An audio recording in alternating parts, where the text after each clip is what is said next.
Yeah, so there's one thing that I'm constantly thinking about. I'm actually making a video about it for my own channel. I'm working on it right now. But there's one thing that I keep talking about, keep thinking about, and it's whether you should borrow against your Bitcoin. So I've been thinking about it for a really long time. I've talked about it before. I've always said you shouldn't borrow against your Bitcoin because it's too volatile. It could drop in value by 50% over a few weeks. I mean, that could happen. Nobody can say that that's not going to happen. It could drop 70, 80% in a year. I don't think that's going to happen, but it's always a possibility. You can't say that it's not going to happen. So the way that I see it, if you're borrowing against your Bitcoin and Bitcoin drops by, I think it has to drop by something like 75% for you to be completely liquidated because you have a loan to value of a certain amount. No, sorry, not completely liquidated, but the majority of your Bitcoin is liquidated. So if you, let's say, for example, if you take your entire stack and you borrow against it, you're putting yourself at a massive risk because Bitcoin could have some scam wick down, price drops temporarily, you lose everything, and then it comes right back up. So you could lose everything in that case. So what I've been thinking about more recently is instead of borrowing against your entire stack, I think it would be, I think it could be very lucrative to borrow against a small amount of your stack, borrow some fiat against it, because eventually the value of your stack is going to grow. You'll be able to pay back the debt with the increased value. You can take on another loan. You can do all that stuff. Over time, the interest rates on these loans is going to decrease. And then what you could do is potentially buy a cash flowing asset where you use the cash flow. I mean, I don't really care about cash flow personally, but you could use the cash flow to pay back the loan. Let's say, for example, um, there's this one stock that people talk about from Yield Max MSTY. It's a yield ETF. What you could do is, let's say, so it gives you something like an 80% dividend per year. It's crazy. It goes based on MicroStrategy's volatility. So the more volatile MicroStrategy is, the more of a yield MSTY can give you. So what you could do is you borrow against, let's say, you use 5% of your stack as collateral. You put that into you give that to a lender. You have to give your Bitcoin to a lender. Then you borrow 50% against that 5%. So technically, if you, let's say, have $100,000 of Bitcoin, you're borrowing $2,500 against that $100,000. You have 5% in collateral. You're borrowing half of that collateral, and then you can buy MSTY within a year. I'm not telling you that this is going to happen. I don't know. For your audience, I don't know if this is going to happen. For all we know, MSTY could fail. For all we know, your lender could fail. There are a lot of issues that you have to take. You have to know about. Let's say you give your Bitcoin to a lender. The government says that this lender is not able to give you your Bitcoin back, so you may not get that Bitcoin back ever again. These are things that you have to consider. And Bitcoin's price could drop. You could lose that Bitcoin, that collateral. But what you could do is you could buy MSTY, and you can, in the time being, when the dividends come in, you can pay back that loan. So eventually, if you, let's say you take down, let's say you take a 2.5% loan against your Bitcoin, you buy MSTY, you get the dividends, let's say 70, 80% in a year. Like I said, I don't know if that's going to continue forever, but you can use that dividend, pay back the loan, take back your Bitcoin, and now you have this cash generating asset, plus you have your Bitcoin back. Your stack is whole, plus you have this cash generating asset in your account. You can also, and then on top of that, you can, in Canada, for example, you can put it in a tax-free savings account where you keep getting cash flows basically forever. You don't pay taxes on it. You can use that money to spend for your life, your living expenses, and now you have your Bitcoin, you have this cash flowing asset, and now you're basically free. Depending on how much Bitcoin you get, depending on how much Bitcoin you use, you could reinvest all of the dividends that you get from MSTY right back into MSTY. But like I said, again, this is something that I have to say over and over again because people just, they take this the wrong way. MSTY could fail. The strategy could fail. You could lose that 5% of Bitcoin that you use as collateral. You have to remember this. This is very important. You have to put this, you have to get this through your head. Don't go and borrow against 100% of your stack. Buy MSTY because let's say MSTY fails, then Bitcoin starts falling. Something happens where you lose your entire stack, and now you have zero Bitcoin. So use this cautiously, but this is something I've been thinking about. I don't know if this is the right way to go. Yeah, give me what are your thoughts on that? That's amazing. I I thought about that a lot because I'm in the special situation that I earn in Bitcoin. and I earn actually the majority of my income in Bitcoin directly. And only a small portion of my expenses I can pay directly in Bitcoin. It's just like one freelancer that I pay in Bitcoin. So I haven't done the full analysis, but let's say around 70% I get in Bitcoin, and let's say around 10% I pay in Bitcoin. Or maybe it's 20%, something like that. And this naturally brings me to make a decision. Either I sell my Bitcoin to cover fiat bills, or I borrow against the Bitcoin to cover my fiat bills. Either way, I have to get fiat to cover the fiat bills somehow, because I'm already 100% in Bitcoin. So there's no fiat stack that I can go back to. And I wondered about that question so long. And now, so just for now, I said to myself, I want to use Bitcoin as intended, as money. So I will just try to get a little bit more sats every month. I want to be cash flow positive. And that's all I care about. And I just sell the Bitcoin that I got and that I need to pay my fiat bills, and that's it. And as soon as I took that decision, I was extremely relieved. Like, no debt. I just have a little bit more satoshis each month, like, and I have my savings account with Bitcoin, and I can fully focus on creating the best podcast I can possibly create. And that's it. I have time for my family. I have time for the podcast, and I have this calmness and this zen in my life. And I know, because I've talked with so many people on the podcast about that financial engineering does make sense. So like making like MSTY, borrowing against your Bitcoin, taking out a loan, financially it 100% makes sense. I just don't want to do it emotionally. Yeah. If you get what I'm saying. I completely get what you're saying. It's like if you wanted to pay back your mortgage versus buying, let's say, in an index fund, your mortgage could be at 3% interest. The index fund may be paying you 7% or 10% or whatever.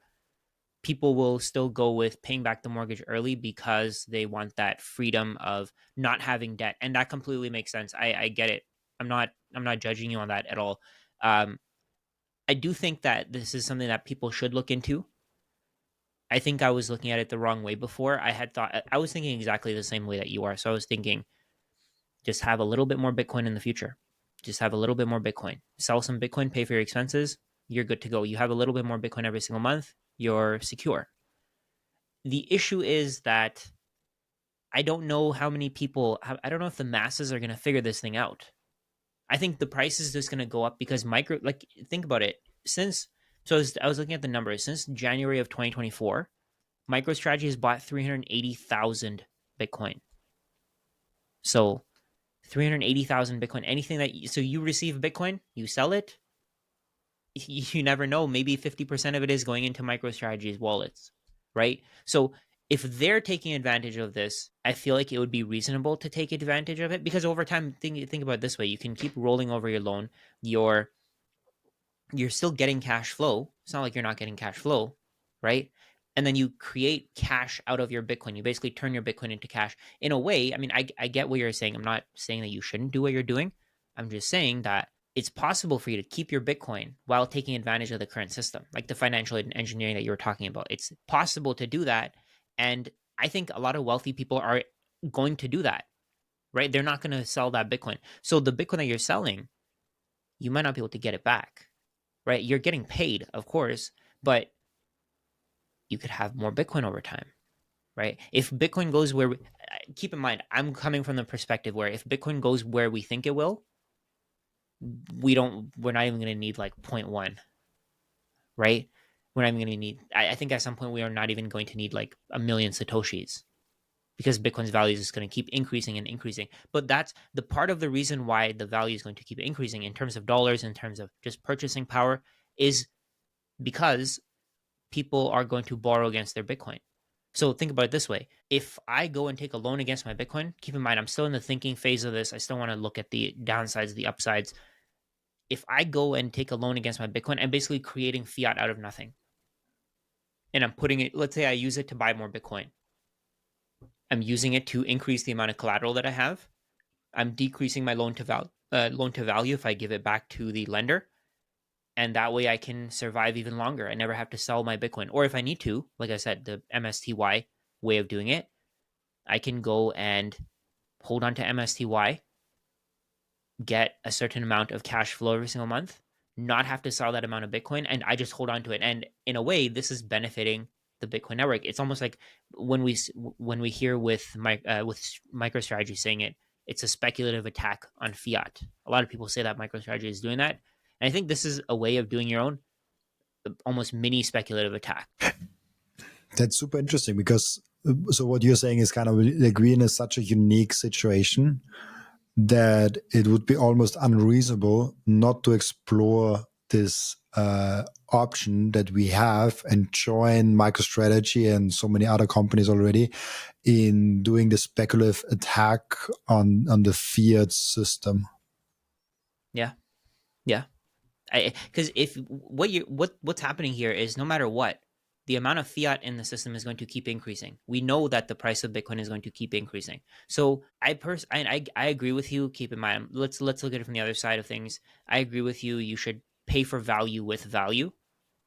If somebody wants to accept Bitcoin, then you should pay them with Bitcoin. But the majority of people don't want Bitcoin.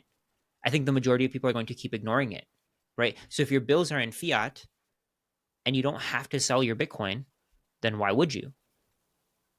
Right? And then that way you have and then that way you don't have to pay taxes, you don't have to pay capital gains taxes on your Bitcoin. But I assume your capital gains taxes won't be too high because you're receiving it and you're selling it within the same period. So your capital gains taxes won't be too high.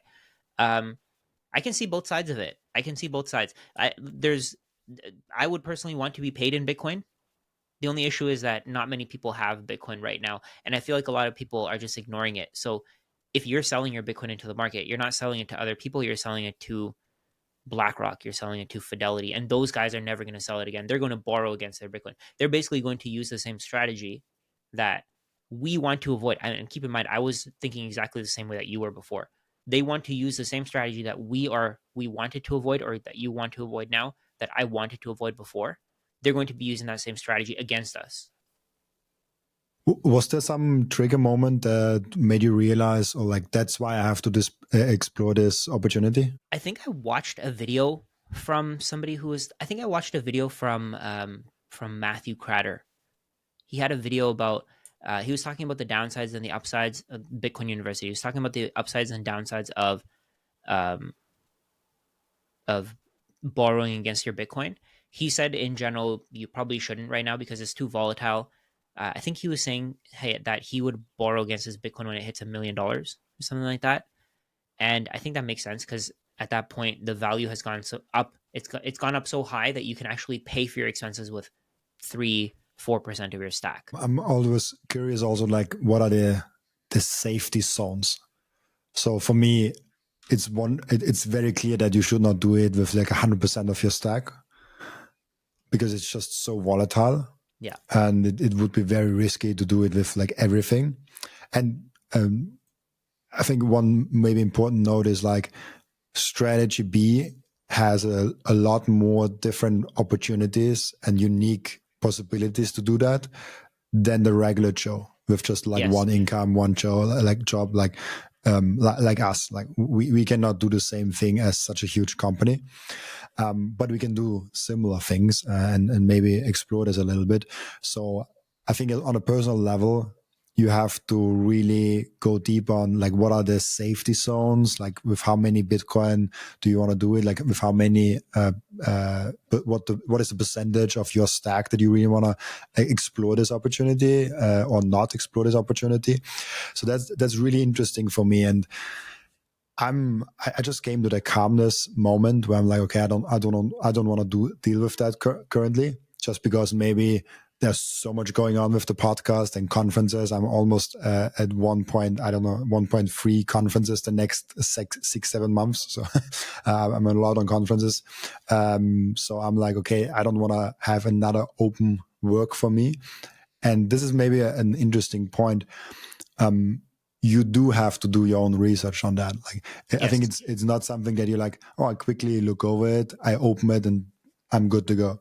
I think it's something that you have to observe and that you have to keep observing. It's a small active work for me. Do you also see it like that? Yeah, I completely agree. You have to do the research. You have to figure out what's happening. Um, you have to make sure that you don't panic. So let's say, for example, MicroStrategy crashes, MSTY will probably fall.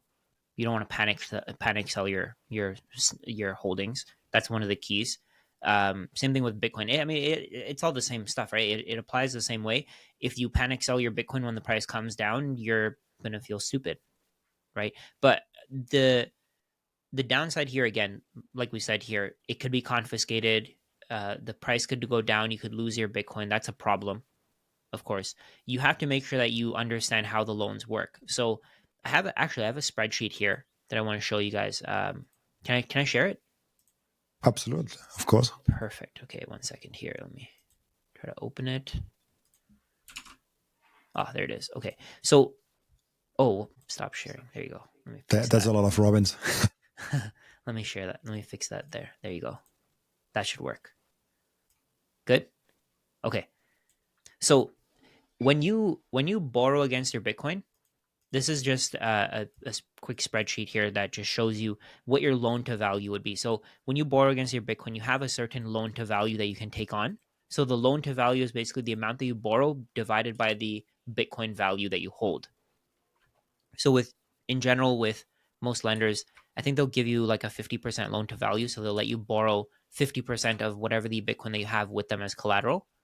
So in this case, I'm going to get rid of this. This is irrelevant. So in this case, what you would have to make sure of is that your loan to value doesn't go to 80%.